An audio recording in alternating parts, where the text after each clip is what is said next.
आपल्यासोबत मेधा सोमाया मॅडम आहेत। मॅडम, तुमच्यावरती तुम्ही अब्रू नुकसानीचा दावा संजय राऊतांवर ठोकलेला होता, परंतु तुमच्यावरती 100 कोटी रुपयांचा शौचालय घोटाळ्याचा आरोप त्यांनी केलेला होता। माध्यमांमध्ये ती विधानं केलेली होती। सगळी बेताल होती, त्याच्यात काही तथ्य नव्हतं। हे आता न्यायालयाच्या निर्णयानुसार सिद्ध झालेलं आहे। तर त्यांना काय बोलायचं, त्यांनी काय बोलावं हे मी नाही सांगू शकत, पण म्हणजे मी निरपराध आहे आणि ह्याच्यामध्ये मी काही घोटाळा केलेला नाही हे आता न्यायालयाने सिद्ध केल्यामुळे मी अतिशय संतोषी आणि खूप अतिशय आनंदी आहे।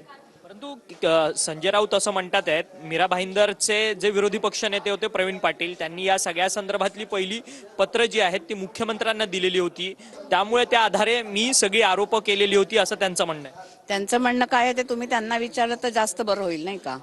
पण माझ्या बाबतीमध्ये तरी या केसच्या समोर त्यांनी कोणतंही कागदपत्र, कोणताही पुरावा, कोणताही ठोस असा साक्ष माणसाची किंवा कागदांची दिलेली नाही। परंतु हा कोर्टाचा अवमान नाही का? मग ज्या पद्धतीने अर्थातच अवमान आहे आणि त्याच्या विरोधात सुमोटो ऍक्शन घेतली पाहिजे। परंतु आता ते कोर्ट ज्यांना आपण माय लॉर्ड किंवा आपण आदराने म्हणतो, त्यांच्या विरोधातही जर का माणूस एखादा असं बोलत असेल तर आम्ही तर सामान्य माणसं, आम्ही काय सांगणार? तर किरीट सोमय्या हे सातत्याने विरोधी पक्ष म्हणजे आता जे विरोधी पक्षात आहेत त्यांच्या भ्रष्टाचाराची प्रकरणं उकरून बाहेर काढतात, त्यामुळे तुम्हाला टार्गेट केलं जातं या सगळ्या प्रकरणामध्ये?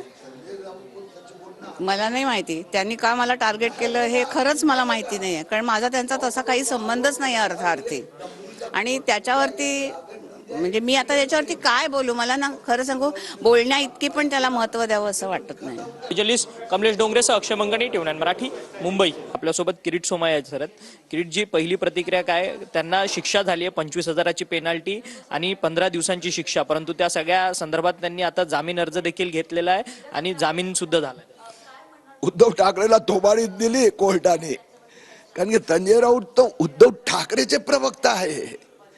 आणि दुसरं, मी पाहत होतो आतमध्ये न्यायालयाच्या समोर संजय राऊतचा वकील हात जोडून सांगत होता, याला जेलची सजा नका देऊ, हा पहिलाच गुन्हा आहे, फक्त फायनान्शियल पेनल्टी, बाहेर येऊन राऊत एक बोलतात आणि कोर्टाच्या समोर हात जोडून माफी मागत होते। पहिल्यांदा झाल्यामुळे फक्त 15 दिवसाची सजा आहे। आता असा बेबुनियाद आरोप पुढे केलं ना तर 2 वर्षापेक्षा लवकर बाहेर नाही येणार। पण संजय राऊत कोर्टाच्या बाहेर येऊन म्हणतात की या सगळ्या संदर्भात, या निकालाच्या संदर्भात मी वरच्या कोर्टात अपील करणार। अरे स्टंटबाज आहे, मरद असेल, हिम्मत असेल ना, उच्च न्यायालयाला अपीलात संजय राऊतने लिहावं।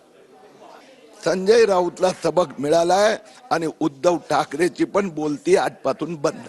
किरीटजी, एक शेवटचा प्रश्न। संजय राऊत म्हणतात की मीरा भाईंदर महानगरपालिकेमध्ये जो शौचालय घोटाळा झालेला युवक प्रतिष्ठानकडनं, त्या विधानसभा क्षेत्राचे आमदार प्रताप सरनाईकांनी देखील घोटाळा झाल्याचा आरोप केलेला आणि त्या सगळ्या संदर्भाचे प्रश्न उचललेले, त्यामुळे मी हा प्रश्न उचललाय जनहिताच्या संदर्भात। आता न्यायालयाने दिलं ना निकाल, मग त्यात उद्धव ठाकरे सरकारनेच युवक प्रतिष्ठान आणि किरीट सोमय्या, मेधा सोमय्याला क्लीन चिट दिली होती, हेही आम्ही दिलं ना न्यायालयात। मग त्या संबंधी का उद्धव ठाकरे आणि संजय राऊत बोलत नाही? मीरा भाईंदर महापालिकेचा आयुक्तांनी लिहून दिलं की टोटलच टेंडर 3,61,00,000 होतं। जर्नलिस्ट कमलेश डोंगरेसह अक्षय मंगणी, टीव्ही9 मराठी, मुंबई।